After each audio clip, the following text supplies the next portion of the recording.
Nabi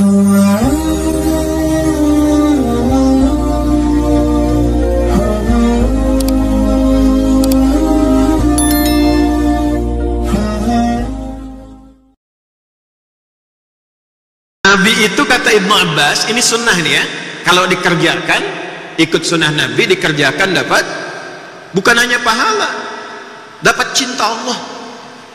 Itu yang mahal Pak, bukan hanya pahala ya Pak, semua kegiatan kita yang diniatkan ikut petunjuk Nabi itu bisa berpotensi mendatangkan cinta Allah. Bangun, ikut cara bangunnya Nabi. Mau minum, ikut cara minumnya Nabi. Diniatkan ingin ikut Nabi, itu seketika turun hukum Quran surah ketiga Ali Imran ayat 31. Qul in kuntum tuhibbunallaha fattabi'uni yuhibbukumullah. Viralkan Muhammad, jika ada orang yang serius mencintaiku, buktikan cinta hambaku kepadaku dengan mengikuti contoh dan jalan hidupmu. Ketika ikut diikuti, Allah turunkan cintanya kepada kita. Jadi kalau cinta Allah sudah turun Pak Ibu, itu selesai. Dosa diampuni, rahmat diberikan, rizki dilimpahkan, ya. Belum kita berpikir minuman sudah dibagikan, itu rahmat itu. Ya, rahmat kan masuk masjid tuh baca rahmat kan, Allahumma ftahli abwaba rahmat. Ketika rahmat datang, semua datang. Ayo bagikan tuh. Baik, balik ya. Maka kata Ibnu Abbas, itu adalah kebiasaan Nabi sallallahu alaihi wasallam. Satu, kalau beliau bangun tidur, beliau duduk terlebih dahulu. Ini sunnah. Bukan hanya cara, tapi sunnah. Diikuti, dituliskan pahala, potensi cinta Allah. Duduk. Ya, bangun tidur, terus duduk. Kan barusan dibilang, nggak ada orang bangun tidur langsung mandi itu. Ya, bangun tidur, ganti liriknya tuh di teka-teka Aisyah ya, sesuai dengan sunnah dan hadis Nabi. Bangun tidur, terus duduk. Dalilnya Abu Daud nomor hadis 1367, rawinya Ibnu Abbas. Bikin status tuh. Tenang dulu, biarkan darah mengalir. Setelah itu, wa masaha biyadihi min athari naumi, beliau menghilangkan bekas kantuknya dengan bagian tangannya yang bersih. Ini penting kalimat ini, karena nanti ada hadis lain, jika Anda bangun tidur maka cucilah tanganmu, karena engkau tidak tahu kemana tangan itu berkelana saat engkau tidur itu. Karena itu redaksinya bagian tangan yang bersih, hilangkan bekas ngantuk. Jadi bukan langsung baca doa, kantuknya hilang dulu, supaya baca doa dalam keadaan sadar, paham tentang apa yang dibaca. Jadi bukan kita baru bangun, kondisi ngantuk, langsung baca doa. Biasanya kalau bangun jam 3, alhamdulillahilladzi ahyananya, iya, tapi begitu amatana panjang. Alhamdulillahilladzi ahyana, masih jam 3. Ba'dama amatana, nah, begitu amatana dibuka udah jam 5 tuh.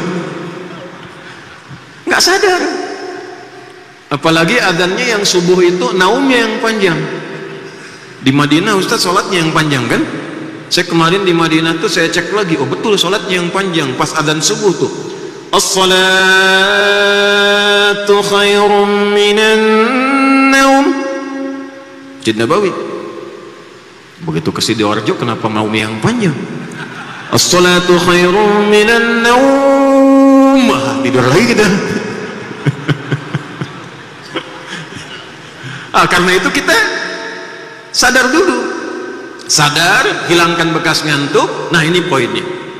Kalau kita pindah ke Al-Bukhari, riwayat Muaz bin Jabal dan Jundub bin Junadah radhiyallahu taala anhuma, diseling dengan doa dulu, alhamdulillahilladzi ahyana ba'dama amatana wa ilaihin nusyur. Itu belum selesai. Setelah itu faqara'a khawatim Ali Imran, maka beliau mengajarkan kita membaca, menelaah 11 ayat terakhir surah Ali Imran. Itu sudah rutin Pak. Itu karakter orang Islam tuh, karakternya saat bangun dia membawa spirit Ali Imran ayat 190 sampai ayat ke 200, 11 ayat. Inna fi khalqis samawati wal ardi wa ikhtilafil laili wan nahari la ayatin li ulil albab. Jadi kita baru bangun sudah diminta oleh Al-Quran, dituntun oleh Nabi untuk menjadi pribadi ulul albab. Baru bangun. Anda boleh cek kitab suci manapun yang dianggap suci di muka bumi. Tidak ada satupun kitab yang disucikan di muka bumi ini yang mengajar, membimbing, mengarahkan pemeluknya baru bangun menjadi pribadi intelektual ulul albab. Itu tidak ada. Kecuali Al-Quran. Quran surah 23. Ada manusia yang sedang berpetualang di bumi tapi dia pewaris surga Firdaus. Amalnya apa? Dikeluarkan ayat 1 sampai 9-nya. Qad aflahal mu'minun alladzina hum fi salatihim khashi'un. Jadilah kegiatan kurikulum.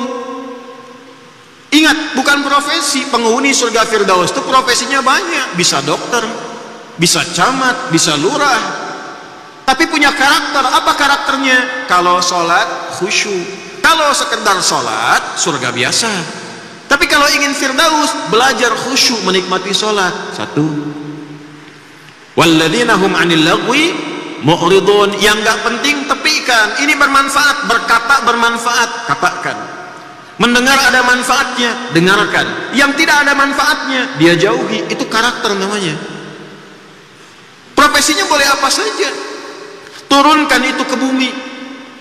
Jadikan panduan dalam berkehidupan. Maka itu yang dimaksud kurikulum akhirat. Jadi ketika meninggalkan dunia, siap dengan bekal akhirat. Firdaus sudah menunggu. Karena persiapan bekal kita siapkan dari sekarang. Dunianya tidak hilang, minumnya tetap sama, makan tetap makan, kerja tetap kerja. Hanya bedanya kerja di tempat yang sama. Ada yang tidak sholat, ada yang sholat, ada yang sholatnya khusyuk.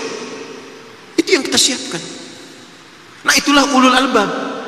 Itu sebabnya ketika kita bangun kita katakan Alhamdulillahilladzi ahyana ba'dama amatana wa ilaihin nusyur. Ya Allah, terima kasih Engkau berikan padaku kesempatan hidup saat ini sesuai ajalku.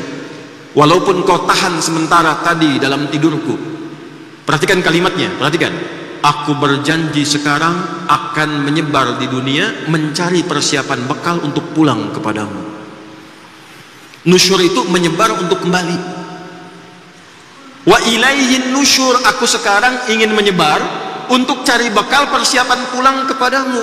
Jadi kalau Anda bangun tidur baca doa itu kemudian maksiat, itu khianat kepada doanya. Jadi nggak mungkin ada orang baca doa itu berbuat kriminal, itu mustahil. Karena dia komitmen. Allah kemudian ngasih panduan. Oh, kamu ingin cari bekal? Ini cari bekalnya ya. Cari bekal yang membuat engkau semakin dekat denganku. 1. Kedua, pahami tentang esensi kehidupanmu di muka bumi. Lalu tanya balik, merencanakannya bagaimana ya Allah? Teruskan ayatnya. Alladzina yadhkuruna Allaha qiyaman wa qu'udan wa 'ala junubihim wa yatafakkaruna fi khalqis samawati wal ardh. Nah, saya mau sampai ke situ. Ulul albab itu dia menyiapkan bekal untuk pulang kepada Allah. Apa yang dia lakukan? Dia menyiapkan semua agenda kegiatannya. Tafakkur itu menyiapkan sesuatu sebelum dikerjakan. Contoh gini, maaf ya Pak Ibu, sekarang jam 9, saya tanya, jam 10 Bapak mau di mana? Jam 11 nanti di mana? Sholat duhur berjamaah di mana? Asar Ibu nanti ada di mana? Jam 5 mau kerjakan apa? Jam 7 ada di mana? Malam nanti mau baca Quran berapa halaman? Hari ini sedekah mau berapa? Sudah ada belum? Ulul albab itu dia rinci, bangun tidur sudah jelas agendanya. Maka itu waktunya disebut dengan subuh. Subuh itu dari kata asbah, yang sudah siap rencana dan kegiatannya. Nah, dalam rangka merencanakan kegiatan itu mesti ada titik pusat yang membuat kita semakin dekat dengan Allah, yang menjadikan kegiatan kita terkoreksi, yang menjadikan semua aktivitas kita menjadi tenang kembali, yang membuat kebahagiaan kita datang dengan cepat. Mesti ada satu titik yang kalau kita ada persoalan balik ke situ lagi. Kalau kita ingin memulai dimudahkan datangnya ke situ. Itulah masjid.